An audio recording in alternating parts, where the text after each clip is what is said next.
Lakeland Currents, your public affairs program for North Central Minnesota. Production funding for Lakeland Currents is made possible by Bemidji Regional Airport, serving the region with daily flights to Minneapolis-St. Paul International Airport. More information available at bemidjiairport.org.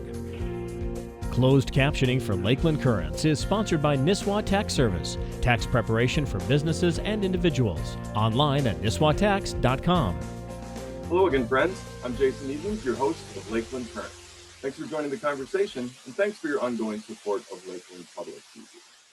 We can't do justice to many of our conversations in a single episode, which is why we'll be continuing our important conversation today about post-traumatic stress.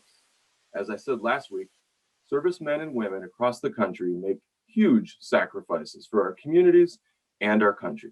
However, that can exact a significant and real personal toll, often in the form of post-traumatic stress.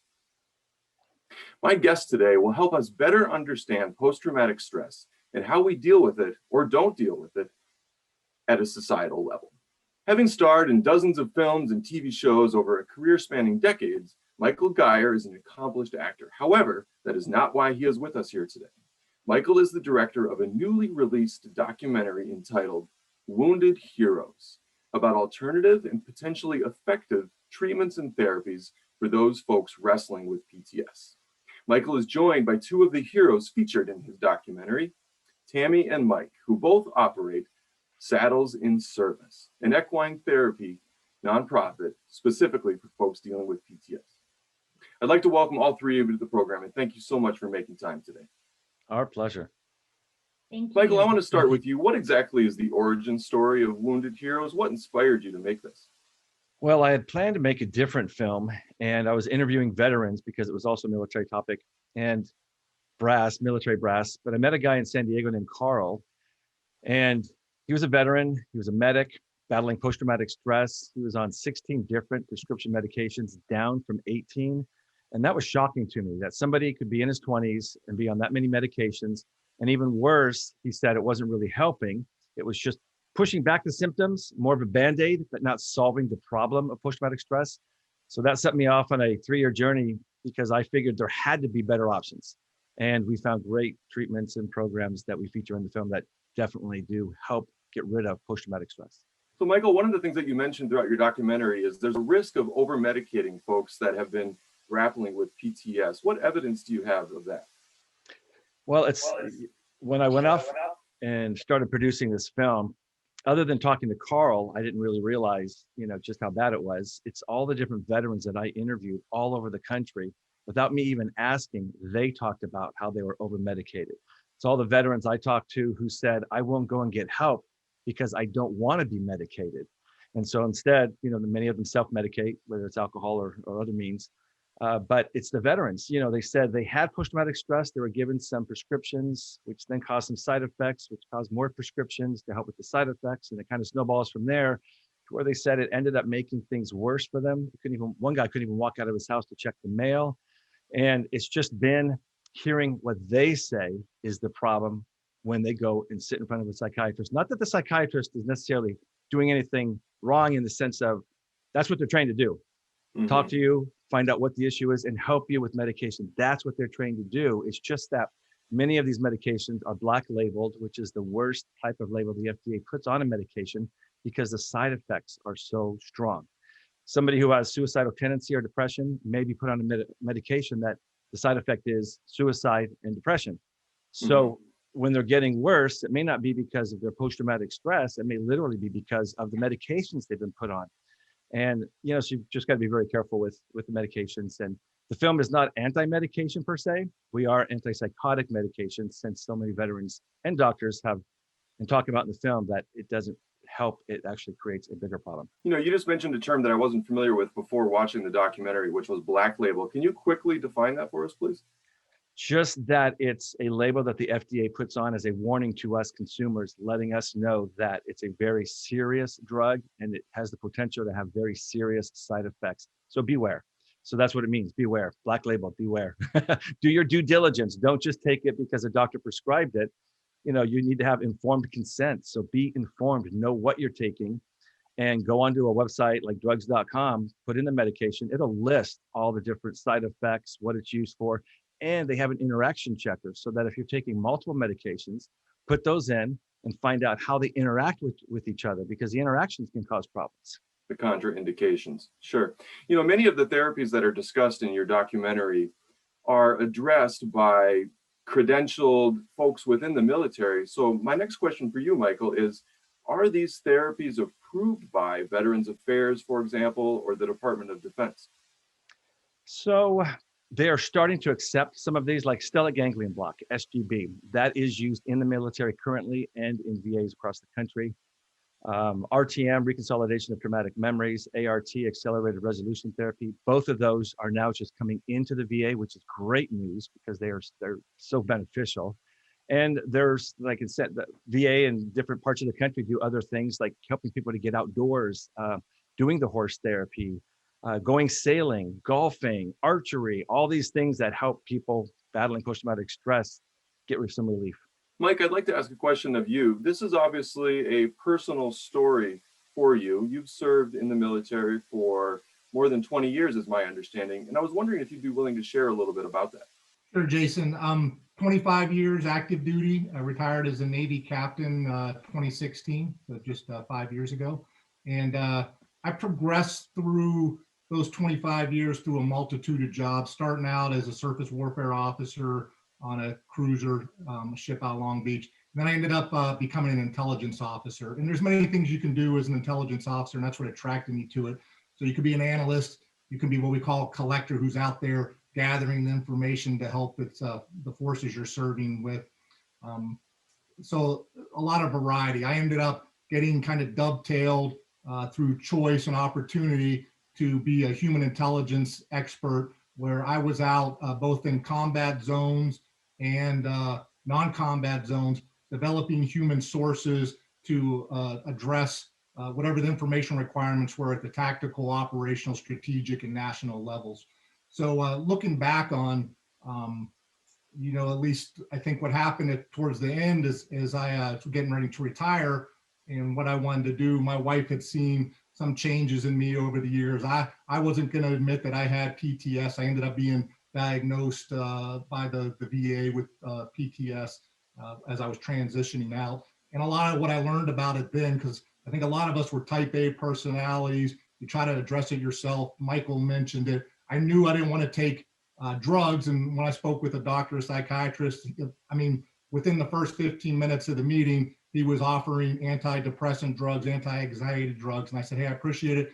I think I'd like to try some other programs. So cognitive behavioral therapy. We had transitioned out, bought some property because I wanted to get away from the cities and crowds, because that's what I was dealing with. I had a lot of anxiety, anger issues, panic attacks. And I think it was brought on, or I know it was brought on by those high stress jobs that I had, where I was always looking over my shoulder, always waiting for the other foot to drop. And so the horses to us was a personal thing. I just wanted to be a cowboy. So I told everybody when I was getting ready to retire. And then my wife Tammy saw what it did for me. And she said she's always had a heart of service. It's our family does this. We have a son who's a police officer, a daughter-in-law who's an ICU nurse, another son who's trying to be hired as a firefighter, etc. So she always wanted to give back, and she saw what it did for me. And she said, hey, Mike, we need to do this. We need to start this nonprofit because it's working for you and we can help other people. So Tammy, tell us about Saddles in Service and the origin story of your nonprofit organization. Like Mike said, when he retired, we bought some property out here to retire on. It already was set up for horses, so that was kind of a plus. And actually 2 days before his retirement ceremony, someone had told me about some rescued horses that needed to find homes. And so I was on it. That next morning I was there. I rescued the last 2 horses and brought them home. And I think Mike thought I was crazy. He's like, we have like hundreds of people or over 100 people flying in from all over the world tomorrow, and you're bringing in horses. And they were pretty much the hit of the retirement. I've got to say they were the hit. Poor Mike. and I saw, how the horses were helping Mike, because his horse that I rescued for him had been abandoned. And so it had all this anxiety, it had all this fear. And to watch them work together, it's like a little dance with a human and a horse. And to watch him work with this horse and bond with this horse, and they kind of, I don't know, they felt some of the same anxieties. It was amazing. And so I knew I wanted to do this. I knew I wanted to rescue horses and then rehabilitate them, which was also good for Mike because now he's focused on helping these horses rehabilitate and find a new purpose, right? Like a lot of these guys and girls coming out of the military with post-traumatic stress, it's like they need to find purpose again. And so, the combination with the horse, it's just an amazing thing. And then, we had a friend call us and say, hey, can you please help my brother? And she was in tears, begging us to help him. And we weren't ready at all. And Mike, he said, I hope you told him we're not ready. I go, yeah, I did. But when they showed up and I saw Mike and Joe working with the horse and the commonalities they had, and how, Mike said, oh, where were you in Afghanistan, and how they had been in some of the same places.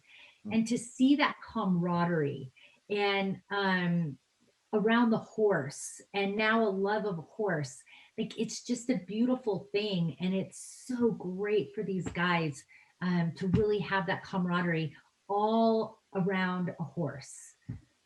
Mike, how common do you think your experience is? Now, I understand that you had a very unique experience in the military, but just generally speaking, how common is PTS among your peers who have served like you? I would say it's more common than people would want to know or want to admit, even themselves. Like I said, I didn't think I was going through PTS. I made a quip in the documentary that, hey, I'm the toughest guy I know. I think we're all like that. And it's really, PTS doesn't just affect the individual, it's affecting the people around them, whether it's their families, their friends, their coworkers.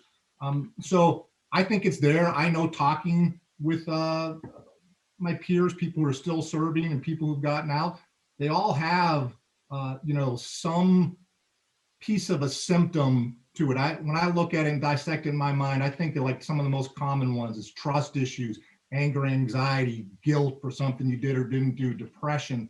And in a bigger picture, Jason, if I may, Michael kind of came to this conclusion when he started looking at veterans. He said, hey, there's other people suffering from PTS, police, firefighters, first responders.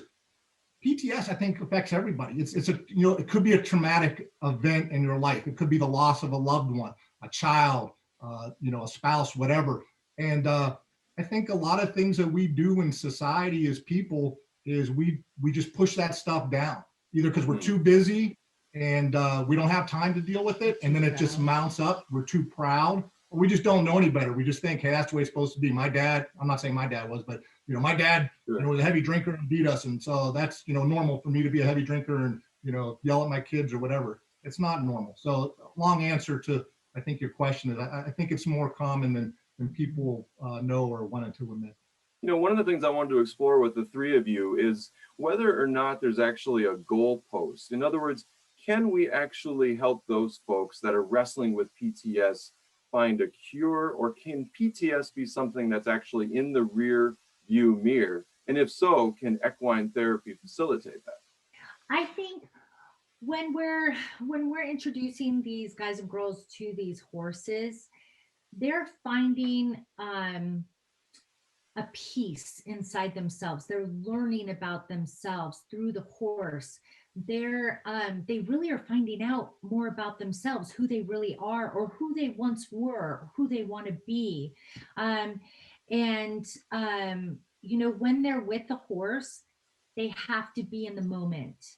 And a lot of people with post-traumatic stress, they're reliving past events, or they're worrying about future stressors, right? And so the more they're with the horse, the more they're able to be in the present. And so the hope is there's another, little resource in their toolbox to help them when they are experiencing maybe a moment that they might feel anxious or anger. Well, you know what? Let me get in the moment here. Let me step back for a second. And horses can help teach that.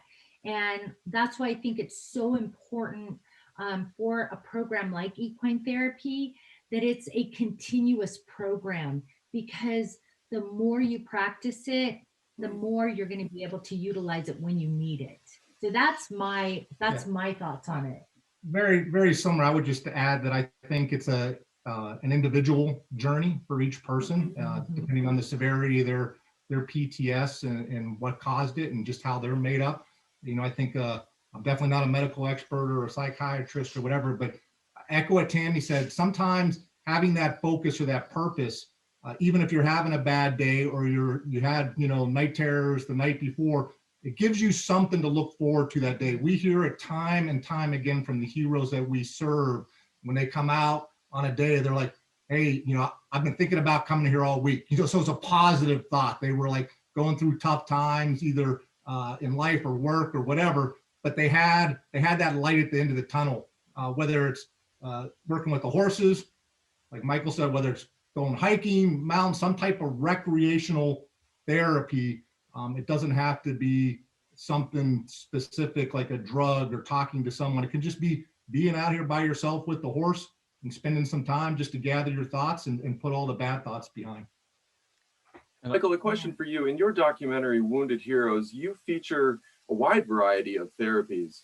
And I'm curious, of those therapies, how many would be appropriate if someone is in a particularly acutely challenging situation? As we know, a lot of service members have taken their own lives, and of course you discuss that in your documentary. So how many of these therapies that you're exploring are appropriate for folks that are really in an acutely challenging situation, on the brink, if you will? And that's a great question, and that kind of goes along with your last question that Mike and Tammy just answered, as far as is there a way to get it in the rearview mirror. So for me, the answer is absolutely yes. Post-traumatic stress can be gone out of your life. I've seen it with all the veterans, many of them that I've talked about across the country. But it depends upon that individual, as Mike said, what they need and where they are at. For somebody who's really in a difficult place, SGB would probably be the best place to start, because SGB is a simple 10-minute procedure. It's a shot in the neck, just numbs a cluster of nerves, but it will get a person who is just ramped up and could not sit and talk to anybody. Or I met a guy before the shot, he looked like a wild animal. I mean, I wouldn't get too close to him because he kind of scared me, to be honest. But there's no way he could have sat, gone to horses, or done anything, because he was in such a bad place. After that simple 10-minute procedure, he was relaxed. He was back to normal. He hadn't been outside in years, his wife said. First thing he said was, I can't wait to go shopping. And so someone like him in that really bad place would need to do that just to get to a place then where he can be relaxed enough to take advantage of other follow-up things like horse therapy or a week-long program or RTM and ART. And then my second option would be ART, as I just said, or RTM. They're really good for solving the problem of post-traumatic stress, and quickly. Because can you remind us what's ART? I'm sorry, I don't mean to interrupt, but no, please. The acronyms are a little bit dizzying. Yeah, accelerated resolution therapy. And then RTM is reconsolidation of traumatic memories. They're both similar because they're a neurological intervention. They go about it differently, but the outcome is the same. And what's great about them is when you have a memory, for many people battling post-traumatic stress, it's something, there's a lot that comes back with it, a lot of emotion. You can feel the heat from the explosion. I mean, it's very traumatic on you every time you remember it, or you're up all night dreaming about it. They can literally, neurologically, going through a very simple process, 45 minutes, and it takes on average, 2 to 6 sessions, and it's very affordable, and it can be done via Zoom, which is great. But they sever the emotion with the memory. So now veterans can talk about what they experienced, but they no longer have any of the emotion or the trauma associated with it, which is very freeing. It allows them to sleep, it allows them to live a normal life, and it allows them to get post-traumatic stress behind them. When I was watching the documentary, one of the things that occurred to me is that equine therapy might seem exclusive or unaffordable to vets grappling with PTS. Is this something that is supported by the VA, for example, or What's your fee schedule? So for us, there's no charge. We charge nothing to the veteran or first responder. It's completely free of charge. I can't say for other equine therapies across the nation, but yeah, for us, it's completely free. In the VA. Yeah, and the VA has contacted us just recently, and they are recommending us as one of their recreational therapies, which there are grants from the VA that we can apply to that can help offset the costs. And so, because yeah, it's free. It's free for all of our veterans and A first lot of responders. expense for you guys, though, which people need to realize there is a cost you have to cover. And so that's why it's important that there are so many people out there that do support organizations like yours, because that allows you then to make it at no cost to those who need it. Absolutely. Yes, absolutely. Mike, I was wondering if you could tell us the story of another veteran who has benefited from saddles and service. There are several, of course, in the documentary. David, I'll just use his first name. Vietnam veteran. So you think about the times and especially how they were treated afterwards. He was a 19-year-old Green Beret, so gets plucked from El Cajon, California, and sent over to Vietnam. Intense tour of duty over there. Came back. Society with the veterans at that time not as supportive as they have been for us, which is just amazes me how well veterans are treated now, and it's a great thing to see. And David, his story began before us, and so with horses, I mean, and so we were lucky that he came on. But his story is that he was basically medicated, over medicated, kind of lost purpose.